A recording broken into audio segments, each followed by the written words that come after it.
Termina hoje às 11h59 da noite a sessão virtual destinada aos julgamentos dos recursos de Bolsonaro e mais 7 réus. Embora todos os ministros da primeira turma do Supremo já tenham depositado seus votos para rejeitar os embargos de declaração de Bolsonaro e assim manter a condenação de 27 anos e 3 meses de prisão, é preciso seguir os trâmites. E é sobre isso que a gente conversa agora com a repórter Camila Xavier e com o nosso comentarista Felipe Monteiro. Camila, explica pra gente esses trâmites. Muito boa tarde.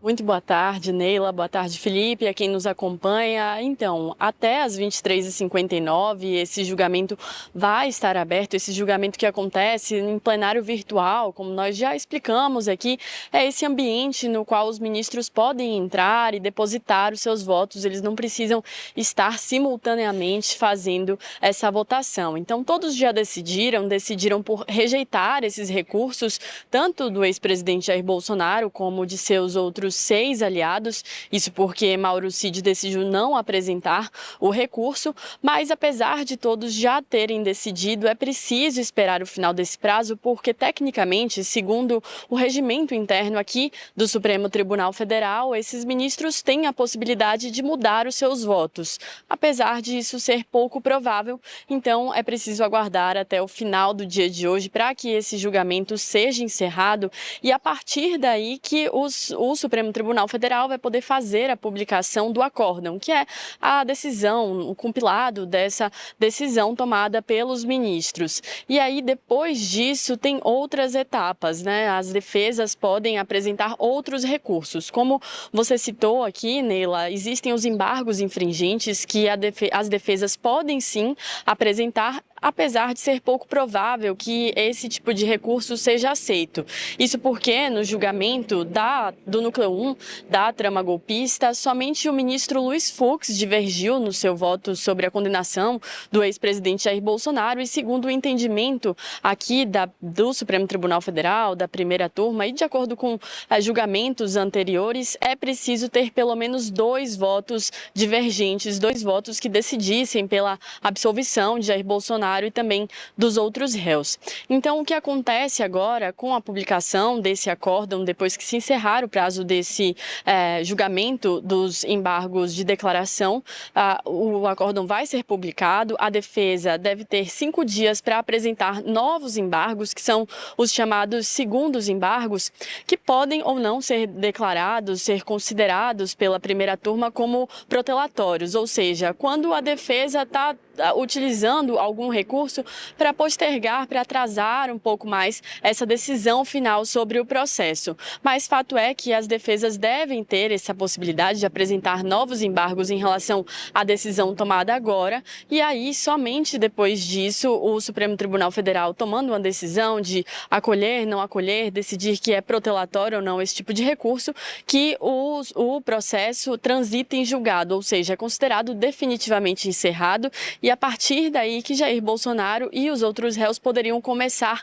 a cumprir essa pena, por isso tanto eles quanto as suas defesas aguardam esses próximos passos. Neila e Felipe.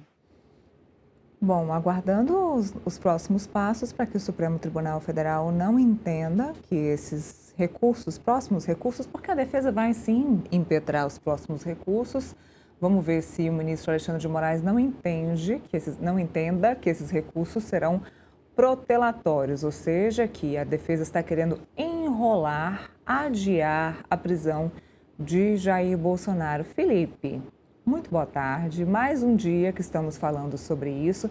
Acabou. Hoje, às 11h59 da noite, se encerra o prazo. A primeira turma do Supremo Tribunal Federal para de falar sobre esse assunto e aí a gente vai ver quais são os próximos passos de fato da primeira turma a partir da defesa, claro, né? A partir dos movimentos da defesa. A gente já sabe que a defesa dos réus, Bolsonaro e dos outros 6 réus, Mauro Cid claramente não apresentou a sua defesa, os seus embargos, porque não há necessidade.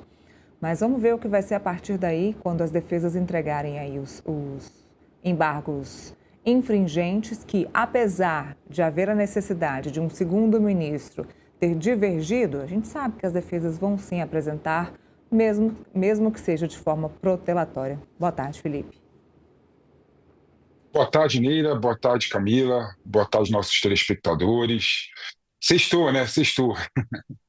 E sextou de um jeito apreensivo, né? Vendo como é que vai ficar esse julgamento final da Suprema Corte do Brasil em relação a Jair Bolsonaro, né? E o Bloco 1, né? Que analisa aquelas pessoas que supostamente praticaram tentativa de golpe de Estado e abolição do Estado Democrático de Direito. Ninguém sabe como é que vai ser, né, a postura da Suprema Corte em relação a um possível segundo embargos de declaração que deve ser interposto pelas defesas, né? Aí tem um ponto que eu queria destacar aqui, né? Embargo de declaração é um recurso que serve exatamente para você tentar esclarecer o acordo quando tem obscuridade, contradição e omissão. E no caso do acórdão relacionado ao Bolsonaro e seus aliados, é bom lembrar que tem centenas, milhares de páginas, né? Tem diversos votos grandes, longos, extensos, de 5 ministros, né? Então, meu modo de ver, é natural, né, e até normal que um acordo que tem milhares de páginas tenha obscuridade, tenha contradição, tenha omissão. Então, eu vejo com parcimônia, né, a possibilidade da defesa dos réus apresentar um segundo embargo de declaração e até um terceiro embargo de declaração. Por que não? A gente sabe que o acórdão tem milhares e centenas de páginas, né, então é natural que isso possa acontecer. Mas, infelizmente, né, eu fico imaginando, colocando o paletó da defesa dos réus, né? A gente sabe que a justiça, em geral, ela tem um expediente que é da multa e sanção alta quando ela entende que os recursos são utilizados para fins protelatórios. Então, meu modo de ver, dependendo da situação, né, o STF, Alexandre de Moraes, o relator, pode, de fato, colocar uma sanção caso a defesa entre com o segundo embargo de declaração. Espero que isso não aconteça, até porque é natural, né, que você queira melhorar o acordo, melhorar a decisão das partes. Aí tem o segundo ponto, né, que você adiantou aqui, né, a gente sabe que a defesa vai entrar com embargos infringentes, né, que é um recurso que é interposto caso não haja unanimidade da turma. O Código de Processo Civil ele é muito claro ao falar que cabe embargos infringentes quando a votação de turma e colegiado não é unânime. No entanto, como a Camila adiantou, o Supremo Tribunal Federal tem um entendimento que só cabe embargos infringentes somente quando tenha 2 ministros votando, tendo voto contrário, né? Então, como só teve um voto do Fux, então, no entendimento do Supremo Tribunal Federal, que é contrário à lei, é bom destacar assim, porque a lei fala que tem que ser decisão não unânime, né?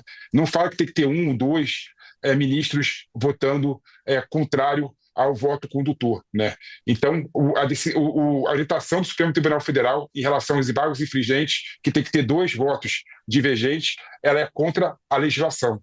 O Código de Processo Civil, que regulamenta exatamente a interposição de recursos, fala em decisão não unânime, né? Mas a defesa, no modo de ver, vai interpor, sim, embargos infringentes, e com toda certeza é o jeito dela interpor os embargos infringentes, porque é o jeito dela tentar buscar, né, a opinião do colegiado com outros ministros, né, e de forma muito mais apurada do que deixar da forma que está, e é direito dela porque a legislação assim permite, né? É bom destacar isso.